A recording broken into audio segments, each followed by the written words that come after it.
What's up, everyone? When I started this channel, I had no real plans for it. I just kind of started it. And for the last 2 months, I've been making videos and posting them, and so far it's been going pretty well. I have done some do-it-yourself stuff. I've done some car show stuff. I've done some burnout stuff, drag racing, street racing, whatever. And I haven't really done any small do-it-yourself projects. If you are a big car person and you know how to work on cars, this video is probably not going to be for you.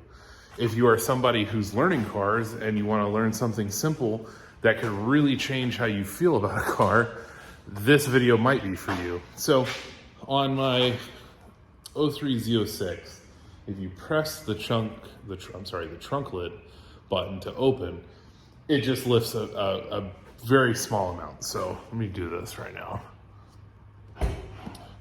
If you notice, I hit the button, you probably heard it, I don't know, but it's not really raised. You can see where my finger is.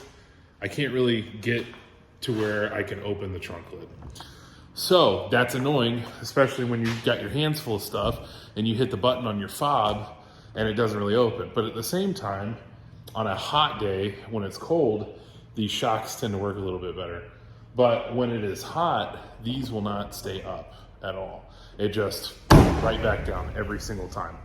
And it's annoying because if you're trying to put a chair in your car or you're trying to put any kind of groceries in there, it falling down while you're trying to put stuff in there is really annoying.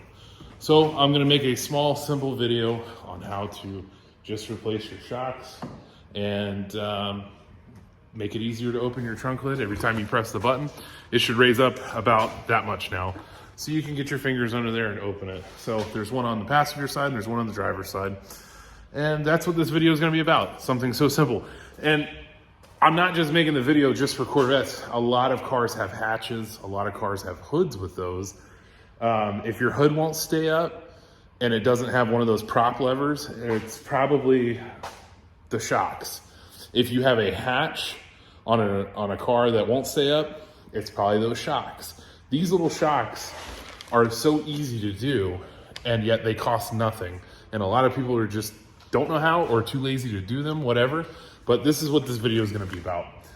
These shocks cost me $12. They're OEM, and I'm basically just gonna swap them out and make my life easier when I try to open my trunk. It's the little things like that that actually add up over time. So if you're having problems opening something and it's staying open or getting it to basically open enough where you can put your fingers under it to open it, check to see if you have shocks that keep it open. Just to give you more of a clear idea of what I'm talking about here. Sorry, I'm trying to get my camera to focus. That's it. And there they are in the car. So I'm gonna put the camera down, throw these on. Probably just gonna take me a flathead screwdriver and I'll show you how to do it. So basically, you can use a small flathead screwdriver. I'm gonna use one of these little picks.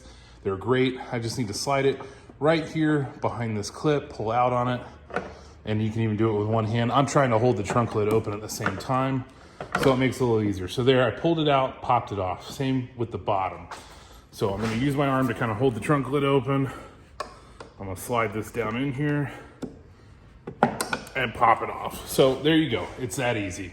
I popped it off, it's good to go. I can place the new one on. When you put the new one on, you are going to basically do this again, pull this clip out, so that way that little nub there can slide right into it, and you're good to go. So I'm just gonna replace the driver's side first.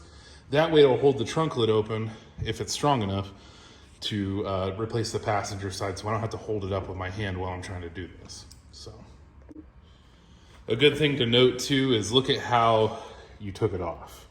You don't wanna put it on the wrong way. Not that I think it'll matter, but put it on there the way you took it off, because that's how the manufacturer made it. And there might be a reason for it. I don't know every vehicle out there and what the reason behind it would be, but it is a good thing to do. So let me slide that on, boom. So that one's already on there, which is great. And then I'm gonna pop the bottom one on, and that's it. It's pretty much on there. I actually didn't have to pull the clip to put it on there. So it's staying.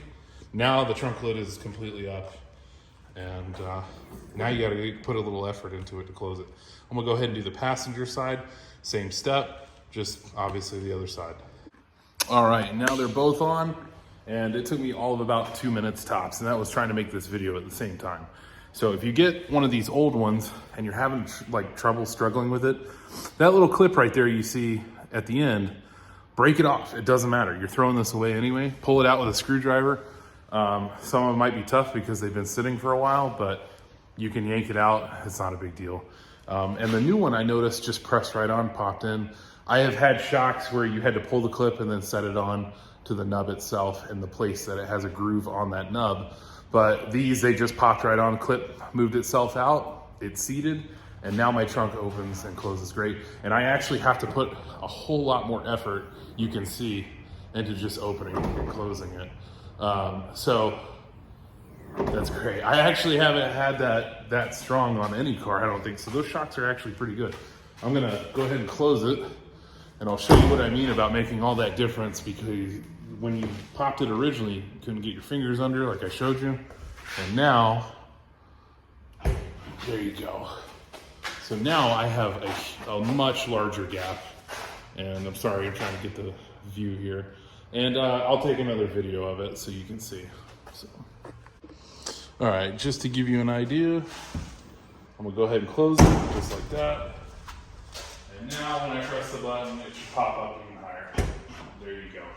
So now I have no more struggles trying to get under here to open this, and I don't have to hold it up anymore. Much better. As I explained before, a lot of hatches have them, hoods, things like that. The C5 Corvette actually does have them on the hood. I just didn't think about that when I was mentioning it before. So there you have it here, and then you have one right there. So your hood might have them, might not. Just depends if it has that prop lever. But my front ones are good. It holds the hood up well, it pops the hood well when I hit the latch or the release. So just gonna do the rear. If you like these videos, please subscribe to my channel. If you have any questions, feel free to ask, I will respond. And I'll probably make some other small do-it-yourself videos. So if you have anything on the C5 you're curious about, shoot me a comment, and I'll see if I can just answer it, or if I can just go ahead and make a small video doing it myself. Thanks.